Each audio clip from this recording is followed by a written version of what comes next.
India unorganised से organise sector बनता जा रहा है, ये हम सबको पता है। बहुत सारी ऐसी इंडस्ट्रीज हैं, बहुत सारी ऐसी सेक्टर्स हैं, आप लोगों ने भी अगर नोटिस किया हो, चश्मे से लेके मिठाई की दुकान तक आजकल सब कुछ ऑर्गेनाइज होता जा रहा है।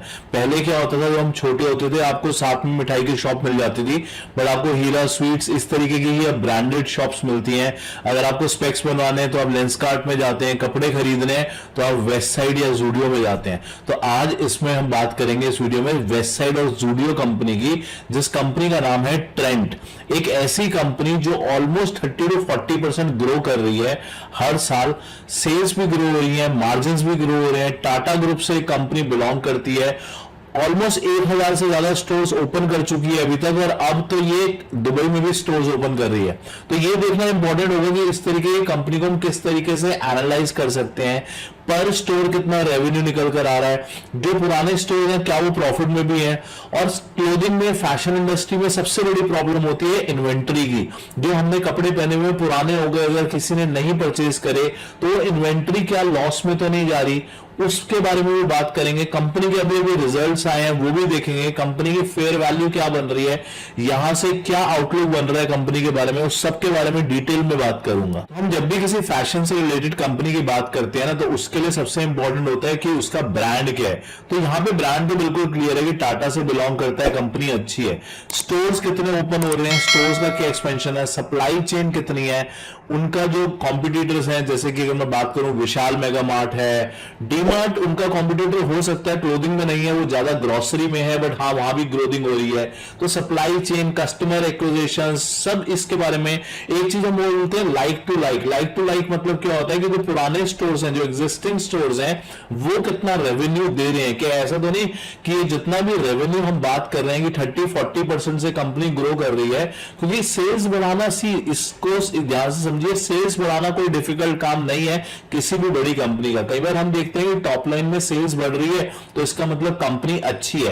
कंपनी की सेल्स को बढ़ाने के बहुत तरीके होते हैं। मैं अगर 2 शॉप्स खोल के बैठा हूं और मैं 4 शॉप्स खोल लूं तो आपको लगेगा कंपनी का सेल्स तो डबल हो गई, but it is not important. As a shareholder हमें यह देखना जरूरी है कि मैंने उस 2 शोरूम्स को खोलने के लिए कितना कैपेक्स किया, कितनी उसमें लागत आई, क्या इन्वेंट्रीज थी, मैं प्रॉफिट में भी जा रहा हूं या सिर्फ लॉस ही बढ़ता जा रहा है। आज की डेट में हम देखते हैं बहुत सारी ऐसी स्टार्टअप्स कंपनियां हैं, जोमैटो, स्विगी, जो बहुत लॉस में थी, फंडिंग्स मिल रही हैं। तो लॉस मेकिंग कंपनीज को कभी भी स्टॉक मार्केट में वैल्यू नहीं दी जाती, और सिर्फ अगर सेल्स बढ़ती जा रही है, प्रॉफिट नहीं बढ़ रहा, तो वो भी एक प्रॉब्लम है। ये ट्रेंड एक ऐसी कंपनी है जो आज से 3 से 4 साल पहले लॉस में थी, उसके बाद धीरे धीरे प्रॉफिट में आई। 30-35 करोड़ रुपए का net profit after paying all expenses, after paying all taxes कर रही थी, और अब ये कंपनी 1500 करोड़ का हर साल प्रॉफिट कर रही है, और अभी भी ये रुक नहीं रही। अब तो इंटरनेशनल दुबई में इन्होंने अपने स्टोर्स खोल दिए हैं। तो पहले मैं आपको इसकी फेयर वैल्यू दिखाता हूं। तो ये एक ऐसा कैलकुलेटर है जिसको मैं यूज करता हूं किसी भी कंपनी के फेयर प्राइसेस चेक करने के लिए कि यहां से स्टॉक कितना ऊपर बढ़ सकता है।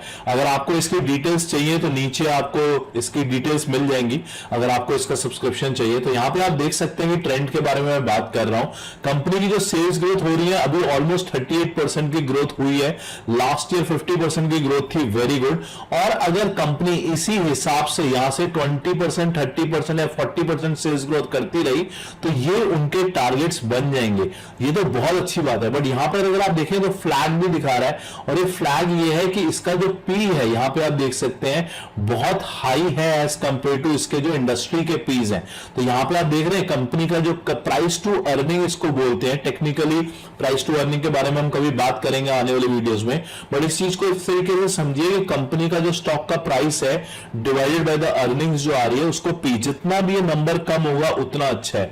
यहां पे 123 का पी है विच इज वेरी हाई, और जो इस इंडस्ट्री, फैशन इंडस्ट्री या रिटेल इंडस्ट्री का रहता है वो एवरेज 50 के आसपास रहता है। तो ये थोड़ा सा डाउटफुल है। सेकंड चीज यहां पे ध्यान देने वाली है, अगर आप देखें तो कंपनी की जो ईपीएस ग्रोथ यहां पे आप देख सकते हैं वो दिखा रहा है कि सिर्फ 4% से ही बढ़ी है, और आने वाले टाइम में अगर ये स्टॉक बढ़ा, इस हिसाब से बढ़ा, तो 4% से बढ़ सकता है। तो ये पूरा कैलकुलेटर आपको डिटेल में दिखाता है, sales by, EPS wise, price earning wise. यहां पे आप दिखा रहा है फेयर वैल्यू का क्या रीजन है based on the fair value price. तो इस सब के बारे में आपको डिटेल्स चाहिए तो आपको डिस्क्रिप्शन में मिल जाएगा क्या डिटेल्स। तो यहाँ पर आप देख सकते हैं कंपनी के स्टोर्स हर साल ऑलमोस्ट बढ़ते जा रहे हैं और सेम वे में रेवेन्यू भी बढ़ता जा रहा है, तो बहुत अच्छी बात है। अभी अभी कंपनी के रिजल्ट्स आए हैं, उसके बारे में भी बात करूंगा, पर उससे पहले मैं आपको थोड़ा सा एक एनालिसिस दिखा देता हूं जो मैंने बनाया है। देखिए यहाँ पर हमने पहले बात करते हैं कि एक स्टोर के ऊपर कितना रेवेन्यू आ रहा है। अगर हमें वो नंबर पता चल जाए तो हम धीरे धीरे ये पता लगा पाएंगे कि स्टोर्स तो बढ़ रहे हैं, बट क्या पर स्टोर का रेवेन्यू बढ़ रहा है या पर स्टोर का रेवेन्यू तो नहीं डिक्लाइन हो रहा। ऐसा तो नहीं है कि हमने सिर्फ 1000 स्टोर्स खोल दिए इसलिए हमें टोटल नंबर बड़ा दिख रहा है रेवेन्यू में, बट पर स्टोर हमारा डाउन होता जा रहा है। तो यहां पे अगर आप देखेंगे मैंने नंबर्स इन्हीं के डेटा में से दिए हैं। 2023 में 590 स्टोर्स थे और कंपनी का रेवेन्यू था तकरीबन 8213 करोड़ का, तो ऑलमोस्ट पर स्टोर 14 करोड़ रुपीस का साल का रेवेन्यू आ रहा है।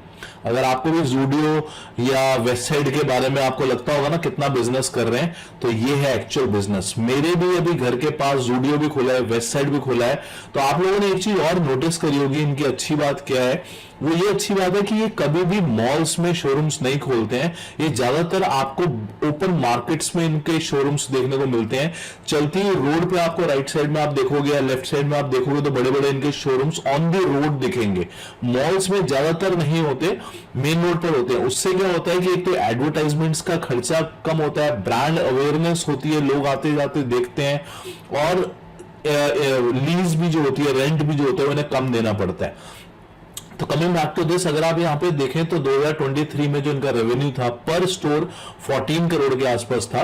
2024 में इनके स्टोर्स बड़े 811 के हुए, सो ऑलमोस्ट 12,669 करोड़ का revenue, which comes to 16 crore rupees per store ये रेवेन्यू जनरेट कर रहे थे। This is not the profit, this is the sales. और आज एट प्रेजेंट ये ऑलमोस्ट 17 करोड़ रुपीस का रेवेन्यू जनरेट करते हैं पर स्टोर, राइट। तो अभी अगर मैं अब जैसे मैंने आपको थोड़ी देर पहले भी बताया था, फैशन इंडस्ट्री में सबसे इंपॉर्टेंट चीज होती है उनकी इन्वेंट्री। उनके पास कितने कपड़े पड़े हुए हैं, रॉ मटेरियल, वो सब कहीं वेस्ट तो नहीं होता जा रहा, because fashion keeps on changing. तो ऐसा तो नहीं है कि पुराना जो फैशन था वो उनको ऊपर लॉस लेना पड़ रहा है। तो यहां पर अगर आप 2023 में देखेंगे तो 590 स्टोर जो सेम हमने लिए यहां से, उनके पास इन्वेंट्री होती थी 1361 की। सो ऑलमोस्ट पर स्टोर 2.31 करोड़ की इन्वेंट्री ये लोग रखते थे। 2024 पे ये नंबर आया 1.95 और अब ये नंबर निकल कर आ रहा है 1.96, तो ऑलमोस्ट 2 करोड़ की इन्वेंट्री रहती है। सो नंबर अगर आप देखेंगे तो ऑलमोस्ट कंसिस्टेंट है। ऐसा नहीं हुआ कि 2 करोड़ से 2.5 करोड़ हुआ या 3 करोड़ हो गया, पर स्टोर लॉस होता जा रहा है, विच इज गुड। तो इन्वेंट्री वाइज आई थिंक इन्होंने अपना 2 करोड़ का जो नंबर है उसको यहाँ पे रखा हुआ है, धीरे धीरे 2 करोड़ से नीचे ही जा रहा है वो number, which is also a good signal. यहां पर देखिए ये है सबसे इंपॉर्टेंट चीज कि अभी कितना रेवेन्यू तो जनरेट हो गया, इन्वेंट्री हमने देख ली, एक स्टोर प्रॉफिट कितना कमाता है, क्योंकि नंबर ऑफ स्टोर्स जितने बढ़ेंगे उतना ही प्रॉफिट बढ़ेगा, और जितना प्रॉफिट बढ़ेगा उस हिसाब से हम कंपनी के स्टॉक का प्राइस निकाल सकते हैं। तो आज हम वही निकालने की कोशिश करेंगे आपके सामने कि कितना रेवेन्यू यहां से जनरेट हो रहा है और पर स्टोर क्या प्रॉफिट निकल रहा है, स्टॉक का प्राइस यहां क्या जा सकता है। तो 2023 में हमने देखा 590 स्टोर्स थे, 811, ये मैंने नंबर ऑफ स्टोर्स डाल दिए हैं, और मैं एक्सपेक्ट कर रहा हूं, फोरकास्ट कर रहा हूं कि 20% स्टोर हर साल बढ़ते रहेंगे। ये एक रफ नंबर मैंने लिया है जो इनके कॉन कॉल्स मैंने सुनी है, और बाकी जितना भी मैंने एक रेवेन्यू गाइडेंस लिया वहां से एक सिर्फ एग्जम्पशन मैंने लिया है, कोई भी प्रीडिफाइंड नंबर्स नहीं है, चेंज हो सकते हैं नंबर। तो मैंने यहाँ पे 20% की फिगर डाली। सो इससे निकल कर आता है कि ये जो नंबर ऑफ स्टोर्स हैं कितने बढ़ सकते हैं आने वाले साल के अंदर।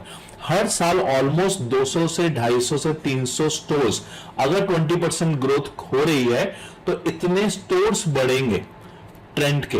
अगर थोड़ा सा ध्यान से समझ नहीं आ रहा, मैं फास्ट जा रहा हूं, तो वीडियो को दोबारा देख लीजिएगा, राइट। बट ये समझना इंपॉर्टेंट है। तो अगर हमें पता चल गया कि प्रॉफिट कितना आ रहा है पर स्टोर, अब अगर प्रॉफिट अगर हम देखें पर स्टोर जो आ रहा था, ऊपर हमने देखा था रेवेन्यू कितना आ रहा है, और उसके बाद देखिए इन्वेंट्री। अब मैं आपको यहां पे दिखा रहा हूं पर स्टोर का प्रॉफिट। तो जो 2023 में प्रॉफिट था वो 394 करोड़ का था, which comes to 0.67 crore rupees profit. 0.67 मतलब almost 67 lakh rupees per store एक प्रॉफिट कर रहा था, after paying all the taxes, सबको सैलरी वैलरी लीज रेंट देने के बाद। उसके बाद थोड़ा सा बड़ा 2024 में 1.82 करोड़ उसका प्रॉफिट हुआ। एट प्रेजेंट 1.47 करोड़ का प्रॉफिट कर रहे हैं पर स्टोर। तो मैं एवरेज पकड़ लेता हूं 1.5 करोड़ कि 1.5 करोड़ का हर स्टोर एक प्रॉफिट करेगा, net profit after paying all the expenses. अब मुझे नंबर ऑफ स्टोर्स पता चल गए, 20% ग्रोथ से कितने निकल कर आएंगे, उसके हिसाब से मैंने मल्टीप्लाई करा 1.5 से, तो मेरा यहां पे नंबर आ गया कि मुझे टोटल प्रॉफिट जो होगा 2026 में वो होगा ऑलमोस्ट 1877 करोड़ का, राइट। टोटल प्रॉफिट जो अभी प्रॉफिट दिखा रहा है 1500 का है, अगर ये 20% से बढ़ते हैं स्टोर तो इतना होगा ये प्रॉफिट। अब मुझे हर साल का मैंने प्रॉफिट भी यहां पे निकाल लिया कि अगर 20% से स्टोर बढ़ते रहे और 1.5 करोड़ का पर स्टोर प्रॉफिट हुआ तो this will be my total profit for the next 2-3 years. अब मुझे प्रॉफिट पता चल गया तो मैं उस हिसाब से ईपीएस भी निकाल सकता हूं कंपनी की कि कंपनी का ईपीएस कितना होगा। एट प्रेजेंट जो ईपीएस है वो 43.51 का है। नेक्स्ट ईयर अगर इस हिसाब से जो हमने कैलकुलेशंस करी हैं तो 52.74 का ईपीएस हो सकता है, उसके आने वाले साल में 63.28 का हो सकता है, उसके आने वाले साल में 75.94 का ईपीएस हो सकता है। तो ये तो हमने ईपीएस निकाल लिया। अब दिस इज वेरी इंपॉर्टेंट कि पी कितना होगा। देखिए पी मल्टीपल्स जो होते हैं ये डिपेंड करता है बहुत सारे फैक्टर्स के ऊपर कि कंपनी कितना ग्रो कर रही है, कंपनी की ब्रांड अवेयरनेस कितनी है उससे। तो मैं अभी ये मान के चल रहा हूं कि करंट जो पी है मैं उसी को लेकर चल रहा हूं, 113 के आसपास की मैंने पी अभी ली है। यहाँ पे इसको हम चेंज करके देख सकते हैं। तो अब जो टारगेट निकल कर आ रहा है वो निकल कर आ रहा है इस साल का ऑलमोस्ट 4917, which is almost 5-8% यहां से नीचे के लेवल्स दिखा रहा है। सो दैट क्लियरली मीन्स कि थोड़ा सा कंपनी के प्राइसेस अभी भी हायर साइड पर है। आने वाले कुछ महीनों के अंदर मैं इस कंपनी से ज्यादा एक्सपेक्ट नहीं कर सकता अगर इस हिसाब से ग्रोथ होती रही तो। अगर ग्रोथ बढ़ गई, अगर इसका पी मल्टीपल्स बढ़ गए तो यहां से बिल्कुल स्टॉक बढ़ सकता है। बट मैंने एक ऐसा पी मल्टीपल लिया है, एक ऐसी ग्रोथ ली है जो बहुत ही मुझे लगता है जायज बोलूंगा मैं उसे, बहुत ज्यादा नहीं ली, कम नहीं ली। पी जरूर यहां पे ज्यादा मैंने थोड़ी सी ली है बिकॉज करंट पी चल रही है। अगर मैं इस पी को थोड़ा सा और कम करूंगा तो यहां से स्टॉक प्राइसेस और नीचे जा सकते हैं और वही सबसे बड़ी प्रॉब्लम है इस कंपनी के ऊपर, उसके बारे में भी मैं बात करूंगा अभी। बट अगर सेम मल्टीपल्स पे अगर हम देखें तो आने वाले 2 से 3 साल के अंदर ये स्टॉक आपको 30-40-50% के यहां से स्टॉक प्राइसेस दिखा सकते हैं, डिपेंडिंग अपॉन इतनी ग्रोथ आनी चाहिए और पी मल्टीपल्स यहां से नीचे नहीं जाने चाहिए, राइट। तो I hope it is making help to, समझ में आ रहा होगा। तो यहां पर अभी कंपनी के रिजल्ट्स आपको शो नहीं कर रहा है बट कंपनी के रिजल्ट्स अभी अभी आए हैं कुछ ही मिनट पहले, जब मैं वीडियो रिकॉर्ड कर रहा था तभी कंपनी के रिजल्ट्स आए, वो भी मैं आपको दिखा देता हूं। कंपनी के जो रिजल्ट्स आए वो सेल्स ऑलमोस्ट 5061 करोड़ की है, ऑलमोस्ट 20% ग्रोथ दिखा रहे हैं ये। This is including I think GST, because जो डिटेल में इनका आया है, जो इनकम आया है वो 4781 है। तो वो जो पहले 5000 का फिगर्स था वो almost I think including GST है। बट मेन इंपॉर्टेंट चीज जो है इसका ईपीएस कितना ग्रो किया। तो ईपीएस अगर आप देखें तो यहां पे आप देख सकते हैं 11.89 का ईपीएस है। और यहां पर मैं आपको एक चीज और दिखाता हूं, कभी भी कंपनी के स्टॉक के रिजल्ट्स आपने चेक करने हो किस तरीके से आप ये देख सकते हैं बेटर है कि नहीं। अभी यहां पे जून का क्वार्टर ऐड नहीं हुआ है, अगर आप देखें यहां पे जून का क्वार्टर भी ऐड नहीं है। तो जब जून का क्वार्टर ऐड होगा तो ये वाला जून का जो क्वार्टर है ये बाहर हो जाएगा। अभी जो ईपीएस 4 ईपीएस को हम ऐड करके पूरा ईयर बनाते हैं तो अभी उसमें ये वाली ईपीएस एडेड है, ये एडेड है, ये एडेड है और ये एडेड है। अब ये वाली ईपीएस बाहर हो जाएगी और नई ईपीएस ऐड हो जाएगी। तो 11.04 की ईपीएस बाहर हो रही है और 11.89 की ऐड हो रही है, तो ज्यादा कोई डिफरेंस नहीं है EPS wise. I hope it is making you sense. अब बात करते हैं कंपनी की जो ईपीएस मैंने आपको दिखाया था। देखिए यहां पे जो ईपीएस है वो ग्रोथ नहीं हुई है ज्यादा लास्ट ईयर से, 41.82 से 43.41, और वो इसी वजह से नहीं हुई क्योंकि लास्ट ईयर अगर आप देखें तो यहां पे अदर इनकम बहुत ज्यादा आई थी जिस वजह से ये ईपीएस यहां से 12.51 से 41.82 बढ़ गई थी। बट अब अदर इनकम नहीं है। और ये अदर इनकम का रीजन क्या था जब मैंने डिटेल में से चेक किया तो इनके कुछ लीज एग्रीमेंट्स थे, उसमें काफी कुछ चेंजेस हुए थे। So that is a one time benefit जो उनको को मिला था, दैट इज नॉट पॉसिबल आगे फ्यूचर में। तो इसी वजह say that is a concern कि अब आगे फ्यूचर में ईपीएस किस तरीके से ग्रो करेगी। So that is one thing. Lease rent जहां तक बात करूं मैं, लीज रेंट इनका यहां पे आप देख सकते हैं, because that is very mostly biggest expense इस कंपनी के लिए। यहां पे अगर आप लीज लायबिलिटीज देखेंगे तो ज्यादा नहीं बढ़ रही हैं, जबकि शोरूम्स बढ़ते जा रहे हैं कंपनी के। अगर हम देखें 1000 से ज्यादा शोरूम्स हो चुके हैं, बट लीज रेंट ज्यादा नहीं बढ़ रहा है। जैसा मैंने आपको थोड़ी देर पहले बताया, इस चीज को ये ध्यान से समझिए। यहां पे आपको जो दिखा रहा है ज्यादा नहीं बढ़ रहा, बट वो सिर्फ 1 टाइम या 2 टाइम्स हुआ है। आने वाले फ्यूचर में ऐसा शायद पॉसिबल ना हो। हम यहाँ पे लीज रेंट बढ़ते हुए देख सकते हैं, क्योंकि ये जो बेनिफिट इनको मिला था, ये कुछ एक्सपेंसेस थे, कुछ इनको डिटेल में मैंने अभी ज्यादा गया नहीं, बट वो 1 टाइम था जिस वजह से इनको ये बेनिफिट मिला है। एक और चीज मैं आपको यहां दिखाता हूं, अगर आप इन्वेस्टर्स देखें तो यहां पे जो एफआईज हैं, अगर आप एफआईज की होल्डिंग्स देखें तो ऑलमोस्ट थोड़ी सी कम हो चुकी हैं। जो ऑलमोस्ट 27% थी वो अब ऑलमोस्ट 19%, 21% हुई, 19 हुई, 18% हुई। तो एफआईज अपनी होल्डिंग्स थोड़ी थोड़ी कम करते जा रहे हैं यहाँ पे। वेरेज डीआईज की अगर आप होल्डिंग्स देखें तो डीआईज की होल्डिंग्स यहाँ पे बढ़ रही हैं। अगर 13%, 15%, 17%, 18%, दैट क्लियरली मींस कि एफआईज अपना माल यहाँ पे बेचते जा रहे हैं और डीआईज को देते जा रहे हैं। अब डीआईज में कौन आता है, आप सोच रहे होंगे तो इंस्टीट्यूशनल इन्वेस्टर्स हैं। ये इंस्टीट्यूशनल इन्वेस्टर्स नहीं है, आप और मेरा ही पैसा है, कि वो भी म्यूचुअल फंड्स वाले लोग हैं, उनको हम लोग ही पैसा देते हैं और वो इन्वेस्ट करते हैं। तो आपका पैसा अगर किसी म्यूचुअल फंड पे गया हुआ है और वो ये ट्रेंड कंपनी के स्टॉक्स ले रहा है, सो यहाँ पे उसको आप देख सकते हैं कि वो इस रीजन से एफआईज निकल रहे हैं, बट डीआईज उसमें बढ़ते जा रहे हैं। तो अभी तक हमें ये समझ में आता है कि कंपनी में ग्रोथ तो बहुत अच्छी हो रही है यहाँ पर, और कंपनी का जो पेबैक है ना, वो बहुत इंपॉर्टेंट रोल प्ले करता है। पेबैक मतलब कि कंपनी की कितनी इन्वेस्टमेंट लग रही है एक स्टोर को ओपन करने में और कितना जल्दी वो प्रॉफिट जनरेट कर रही है। तो ये निकल कर आ रहा है जो कंपनी की मैंने कॉन कॉल सुनी है। जो वेस्ट साइड है वो थोड़ा सा ज्यादा टाइम लेते हैं, ऑलमोस्ट 1 से 2 साल के अंदर वो प्रॉफिट में आना स्टार्ट हो जाता है। और जिनका जूडियो दूसरा स्टोर है वो almost with in 1 year he profit में आ जाता है, बिकॉज उसकी स्पेस थोड़ी सी कम है इस वजह से। तो पेबैक पीरियड बहुत अच्छा है। अभी तक जो हमने समझा वो ये समझा कि कंपनी का बिजनेस मॉडल क्या है। बिजनेस मॉडल कंपनी का अच्छा है, फैशन इंडस्ट्री में आ रही है और ब्रांड्स है। अब सब लोग, आपको छोटी शॉप्स मिलती नहीं है आसपास, अब आप ब्रांड्स के पास ही जाते हो कपड़े खरीदने, दैट इज गुड पार्ट। हमने बिजनेस मॉडल समझ लिया, हमने फंडामेंटल्स कंपनी के समझ लिए कि कंपनी के फंडामेंटल्स अच्छे हैं, ग्रो कर रही है, लीज रेंट कम होता जा रहा है, मार्जिन कंपनी के अच्छे जा रहे हैं, सेल्स ग्रोथ में अच्छी ग्रोथ आ रही है, पर स्टोर रेवेन्यू अच्छा आ रहा है, इन्वेंट्री में कोई इश्यूज नहीं है।